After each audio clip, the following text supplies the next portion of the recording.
सुप्रभात बच्चों।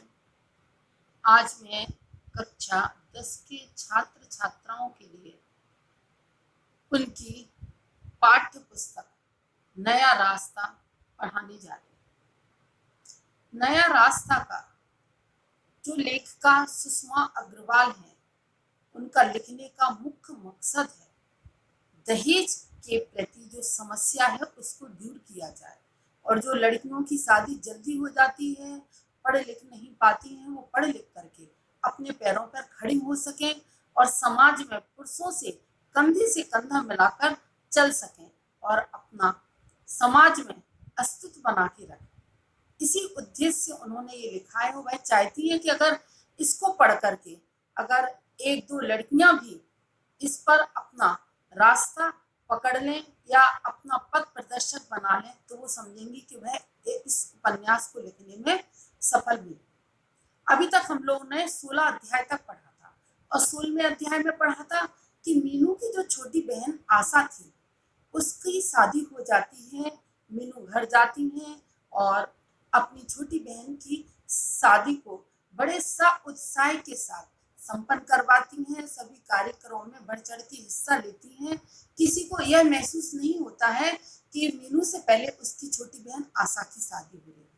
और जब शादी पूर्णतः संपन्न हो जाती है तो शादी के बाद जो कार्य फैले रहते हैं वह अपनी माँ के साथ पूरा कार्य संपन्न करवाती है।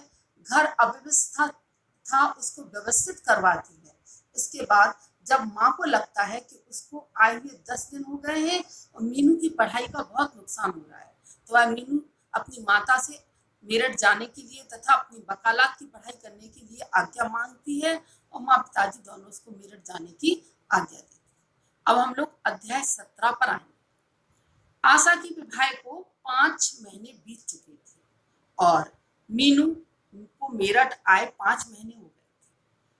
इस बीच माता पिता के पत्र आते रहते थे।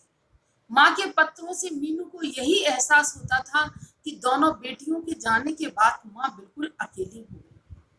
आज उसकी माँ का पत्र आया था और वह अपनी माँ का पत्र पढ़ रही थी। माँ का पत्र पढ़ करके उसका हृदय श्रद्धा से भर जाता है। माँ के एक एक शब्द में उसके लिए आशीष भरी हुई थी। वह पत्र पढ़ रही थी तभी उसने देखा कि उसकी सहेली नीलिमा के पति सुरेंद्र जी आ रहे हैं। अपनी सहेली के पति सुरेंद्र जी को अकेला आते हुए देख करके वह आश्चर्यचकित रह जाती है। सुरेंद्र जी आते हैं तो वह उनको बैठने के लिए कुर्सी देती है। सुरेंद्र जी बैठ जाते हैं और वह नीलिमा के बारे में पूछती है तो सुरेंद्र जी बताते हैं कि वह आजकल पूर्णतः आराम में है। तो नीलिमा पूछती है उसको ऐसा क्या हुआ कि वह आराम में है।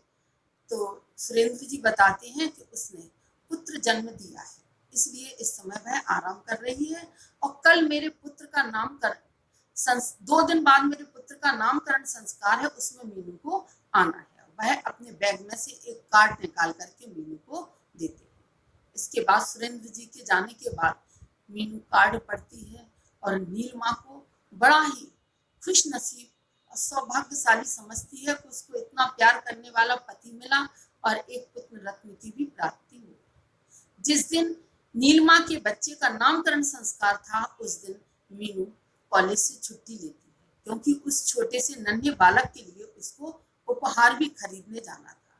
वह बाजार जाकर के उस छोटे से नन्हे बालक के लिए उपहार लाती है और नीलिमा के घर चल देती है। जब वह नीलिमा के घर पहुंचती है तो नीलिमा अपनी सहेली मीनू को देख करके अत्यधिक प्रसन्न होती है। दोनों सहेलियां मिलकर के खूब बातें करती हैं। नीलिमा अपने माँ बनने के सारे अनुभव मीनू को सुनाती है। मीनू चुपचाप सुनती है। तभी उसको लगता है कि जब नीलिमा और मीनू बातें कर रही थी तो दरवाजे से सुरेंद्र जी के कुछ मित्र आते हैं और वह नीलिमा उनकी से पूछते हैं कि भाभी इस समय सुरेंद्र कहाँ है।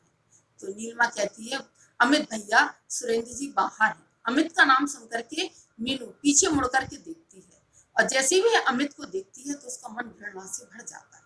जब अमित उसको चप्पल की दुकान पर मिला था तो वह उस समय दुकान से निकल करके भाग गई थी, लेकिन इस समय वह कमरे से निकल के कहाँ जाएगी। वह बहुत ज्यादा बेचैन हो जाएगी। जब अमित और अमित के मित्र चले जाते हैं तो नीलिमा उसको बताती है कि यह जो है अमित, सुरेंद्र का दोस्त, यह इसकी शादी शादी 1 महीने पहले टूट गई है। क्योंकि तो नीलिमा कहती है कुछ कटु वचन कह दिए होंगे, तो नीलिमा बताती है कि हाँ, वह लोग बहुत पैसे वाले थे और अपनी लड़की को एक फ्लैट देना चाहते थे जिसमें वह सास ससुर से अलग रह सके।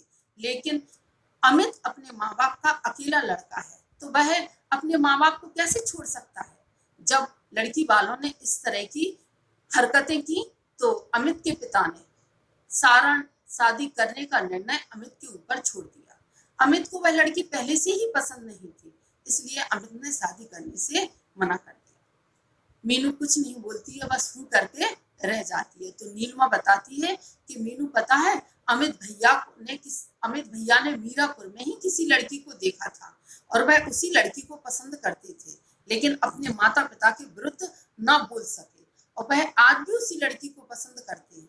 वह चाहते हैं कि यदि उस लड़की का विवाह नहीं हुआ हो तो वह आज भी उस लड़की से विवाह करने के लिए तैयार है। इसके बाद मीनू को पहले अमित का नाम सुनते ही घृणा हो जाती थी, लेकिन आज जब वह नीलिमा के मुंह से अमित के बारे में सुनती है तो उसको घृणा नहीं होती और अमित के बारे में जानने की इच्छा होती है। तभी सुरेंद्र जी आकर के बताते हैं कि बाहर मेहमान आ चुके हैं और उसका नामकरण संस्कार संपन्न होना है। बहुत सारे मेहमान आए थे, सभी मेहमानों ने उस छोटे बच्चे को आशीर्वाद दिया, उसका नामकरण संस्कार संपन्न हुआ। तब रात के 9 बज गए थे, मीनू को हॉस्टल जाने की जल्दी थी।